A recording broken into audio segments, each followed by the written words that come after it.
Hello, world. It's a pleasure to join you for another Webinar Wednesday. I am so pleased to introduce Amanda Burkardt from Nutripeutics Consulting. She is living right outside of Munich, Germany. Let's welcome Miss Burkardt. Thank you so much for joining us. Thank you so much for having me, Deb. I'm super excited to talk with you today. Oh, it's such a pleasure. So I know you through the Global Animal Health Network and just a few other places, but before I tell everybody all the different things that you do, could you please introduce yourself? Because honestly, I don't know which ones to pick and highlight because you're really everywhere. So please introduce yourself, and I'm sure everybody would enjoy hearing from you. Sure. Yeah. Thanks, Deb. Anyone I talk to, they'll know the saying I have before I go into my story, because it's true. I say it's a long road to a little house, and so, but it's a road that has taken me a lot of fun places and allowed me to meet just some of the coolest people like yourself. But the way it started was first generation college student, wanted to be a veterinarian.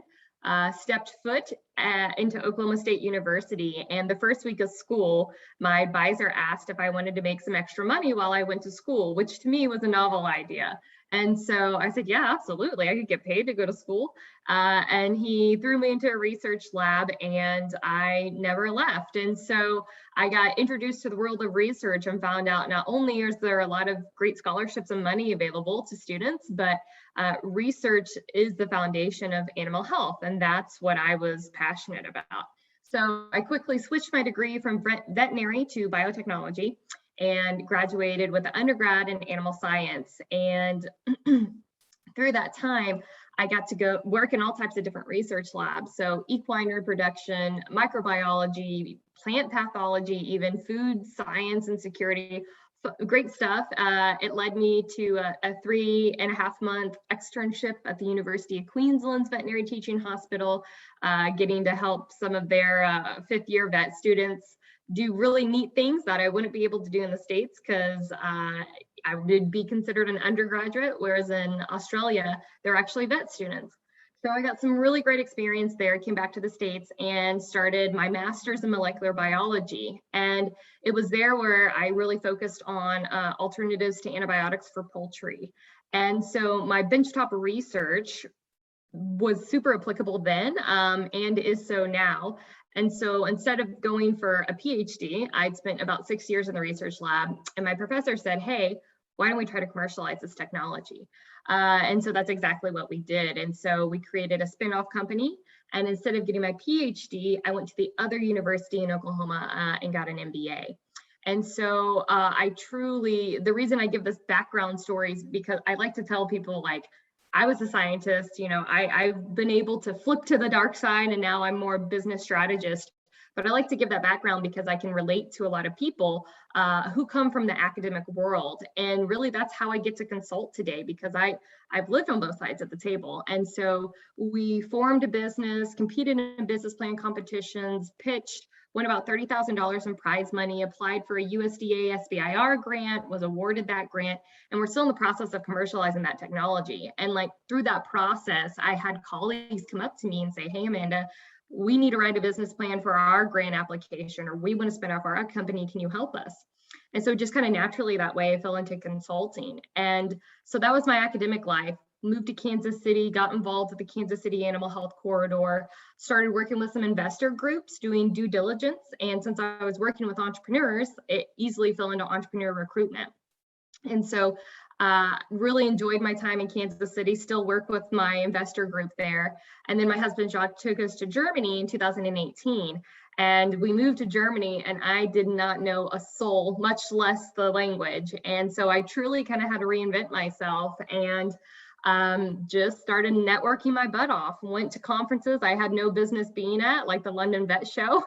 I'm not a vet, but met some really great people there and just grew my network that way. And so now, I've had clients as large as Zoetis, all the way down to startups and, academic universities and investors. And those are really my core group of clients now. And so, yeah, it depends on who you see me with, where I am, what I'm doing. I wear lots of different hats, as you mentioned. And so long road, little house, but that's a little bit about me and how I got here. Wow. Thank you very much for sharing your story, because it's certainly something important for everybody to realize that, sure, we're all individuals, but we have all different interests. So Mhm. it sounds like, I don't want to put words in your mouth, but it sounds like you were following your passion, like you were following your interests, Mhm. and it just led you to the next chapter, which then led you to the next chapter because you were building more skills. That's what it sounds like. Yeah, absolutely. And it was definitely, you know, sometimes it definitely feels like I'm chasing the shiny carrot always, what's the next challenge, what's the next things. But also too, I had to learn how to, and we've talked about this before, but pivot. So for example, when I found out that, we were moving to Germany, that could be a career ender, and especially where we moved to. We didn't move to Berlin or Frankfurt. We moved to a small town called Oberstaufenbach with 200 people, and there wasn't like an animal science hub around. And so it really was, looking at the skill set that you have. What can I offer to the world that is of value? What do I have that people are willing to pay for? And it was, in my case, it was my experience. It was bridging the gap between being a scientist, doing the benchtop research, to creating a pitch deck, or working with a large corporate and helping set up an accelerator, trying to capture animal health companies. So that's really, I had to do quite a bit of soul searching, because I was pretty upset when we found out we were going to Germany, because I built this great network in Kansas City. It's the corridor, that's where I needed to be.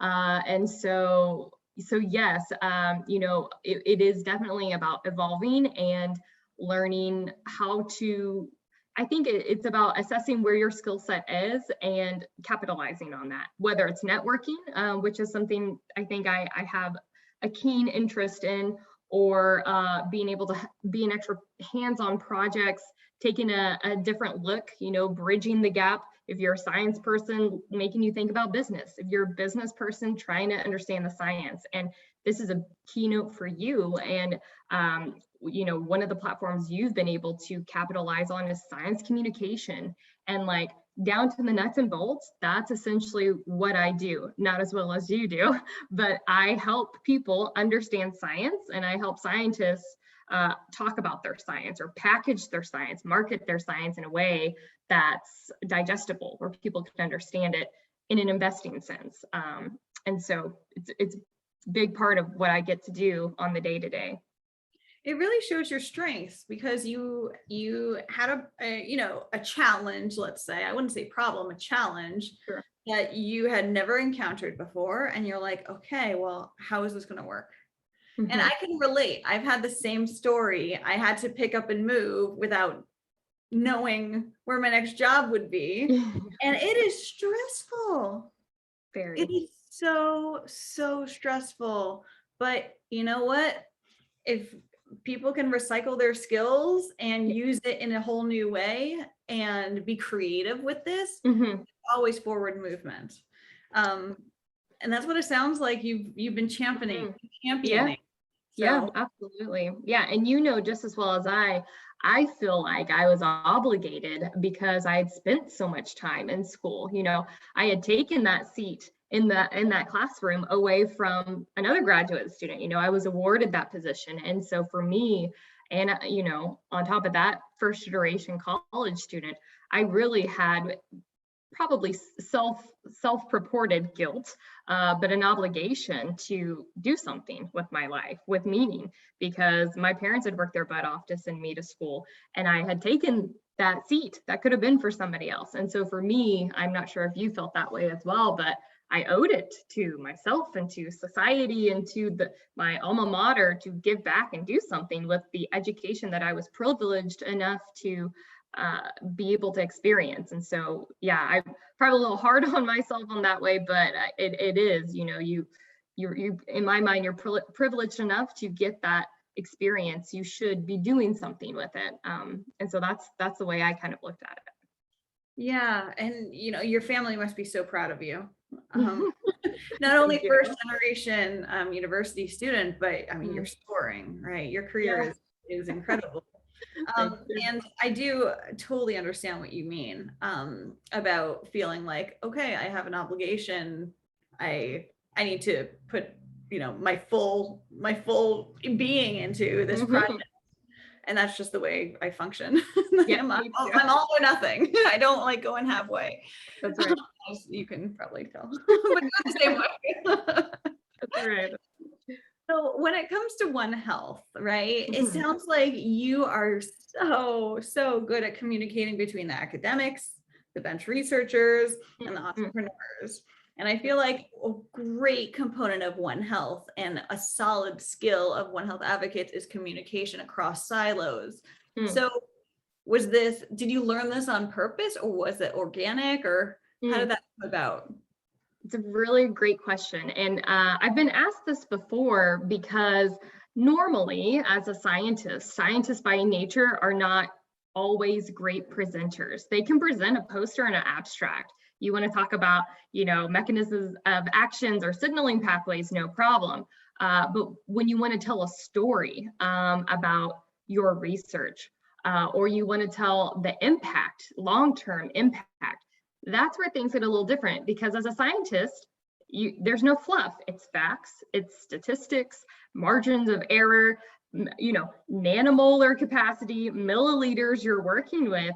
There's no room for fluff. It's just the facts. And that's what I love about science. And I think what a lot of people to this day kind of struggle with is understanding that it's based around theories that then turn into more substantial evidence-based supported facts. And so as a scientist, you are not trained to tell a story. You're trained to tell the facts. And so when you become passionate about what you're doing and you're trying to explain what you're doing, you have to tell a story. And the way that I practiced that was by necessity. I'm super proud of my parents. Neither one of them went to college, but they've been able to form a really successful business, even without college degrees. And so when I would come home, again, it was kind of like this onus of, I owed it to them to tell them what I've learned in college, because they didn't get that opportunity. And so when they would ask me, hey, Amanda, what are you doing in your research? I had to communicate molecular biology to my parents, who are from small town Oklahoma, and never went to college. And the last thing I wanted them to feel was condescended to, or make them feel like, as better than them, elitist or anything like that, because that is the last thing I wanted. I wanted to communicate what I was doing without talking down to them or making them feel stupid. And so I had to work really hard to figure out how to tell them what I was doing in my, at that point, 6 years of research. So I had 6 years to hone it. And it was in not just my parents, but my parents' friends. Anytime you go to church, Amanda, what are you up to these days? I'm studying molecular biology. In their eyes, it just kind of glaze over. But then when you say, well, I'm actually studying animal science, and we're looking at organic compounds that can boost an animal's immune system so they're not reliant on antibiotics. That makes sense. Versus I'm studying immunomodulating compounds that work through the COX-2 inhibition pathway to increase host defense peptide production, right? And so you have to be able, yeah, right. Does not translate. And so really, I had 6 years of practicing with people who had no clue what I was doing, and I had to be able to communicate it effectively. And once I figured out I was good at it and I enjoyed it, then I competed in something called the 3-minute thesis competition, which was new to OSU. I was the second year that they did it. And I ended up representing my college. I won my college competition. Then I went to the university, won the university competition, then went to regional, won the regional competition. And so then I started thinking, I was like, I may have a knack for presenting. And then of course with the MBA, that's all you do is presentations. And so same thing, having to convey science to a group of business people.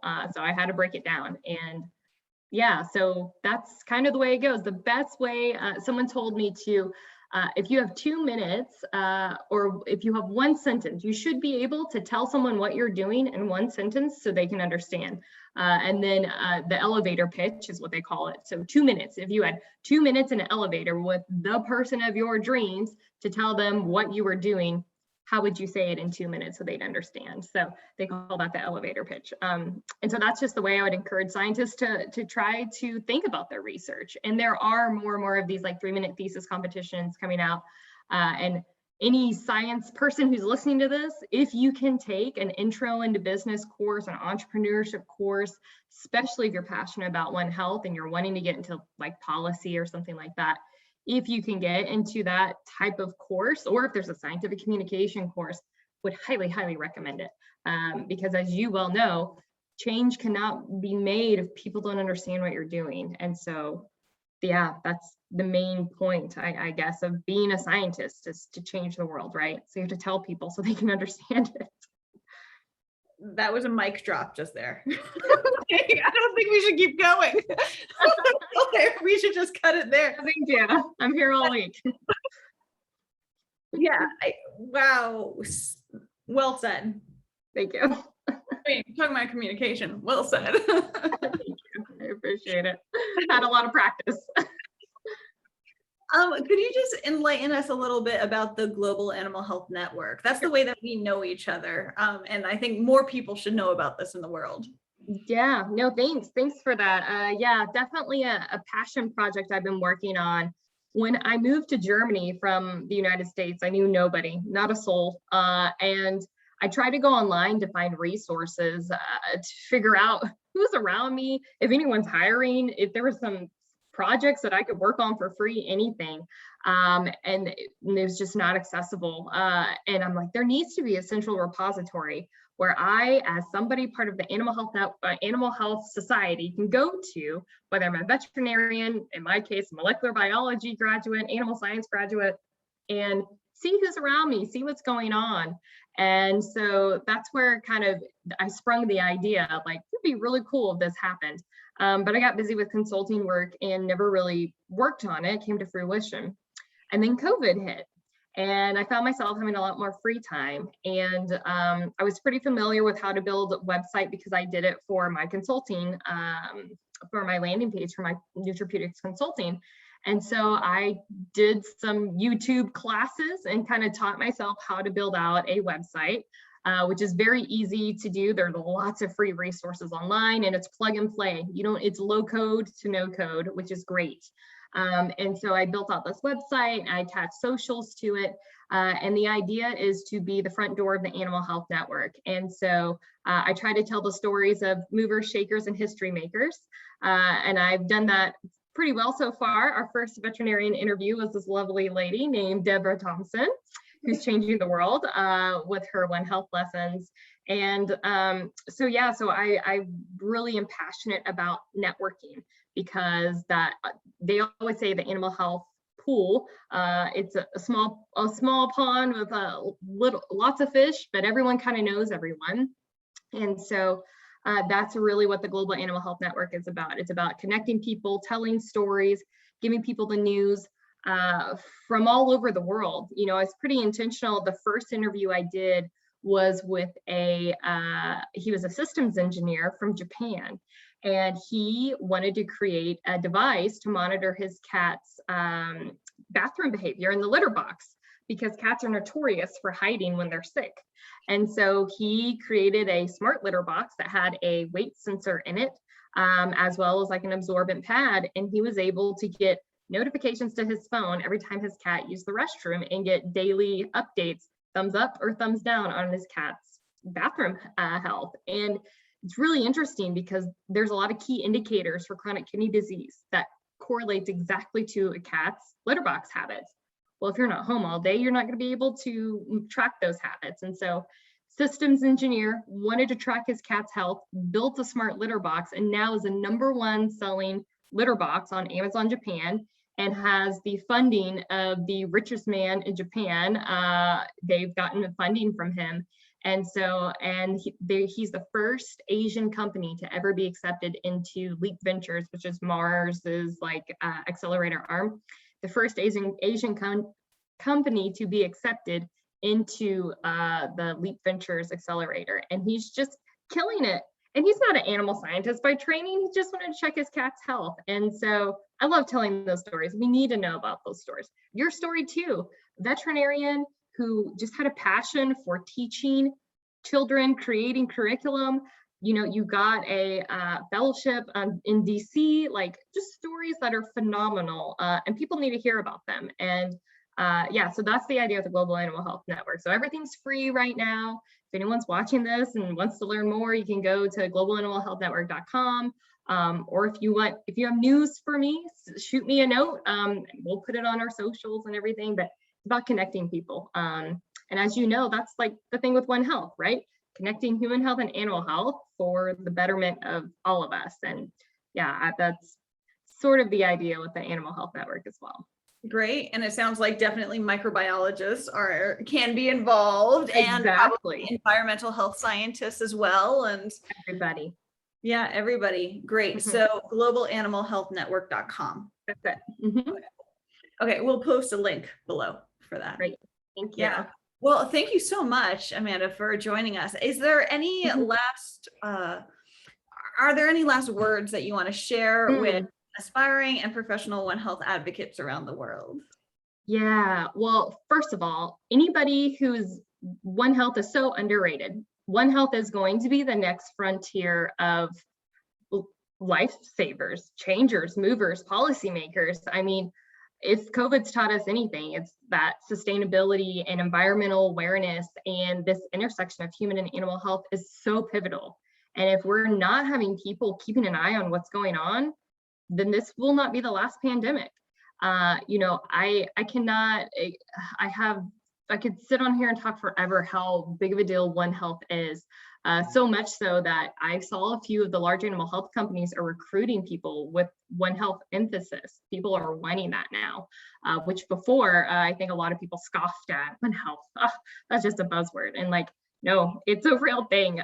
And veterinarians specifically, I think, are going to be pivotal in the upcoming years about whether it's food security or food safety or even companion animal safety, as our babies have moved. I can't remember who coined this, but from the backyard to the bedroom to the bassinet.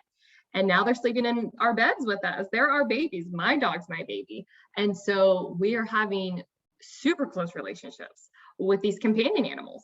And what does that mean for zoonotic diseases or the possibility of transmission of vector-borne diseases like ticks, fleas, some of the other things. And so for me, anyone in the One Health industry, one, I think you will have a job for forever.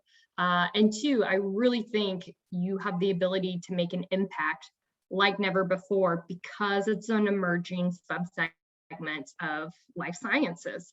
And I hope it comes to the forefront because we're going to need those people to protect us from a situation that we're in now. You know, we need people keeping an eye out for that and making sure we're not in this situation again. So being good stewards of our environment, because we only have one Earth. There's no Earth B, there's no planet B. So yeah, so a big hug to all the One Health people, because you're going to be our lifesavers for the next 50 years. And hopefully beyond. Exactly. Thank you so much, Amanda. This has been such a pleasure to hear you speak and just to spend time with you. I always love speaking with you. Yeah. So thank you again for joining us. It's been an absolute pleasure. Thank you. Onwards and upwards, everybody. I'll see you next time. Thanks, Deb. Of course.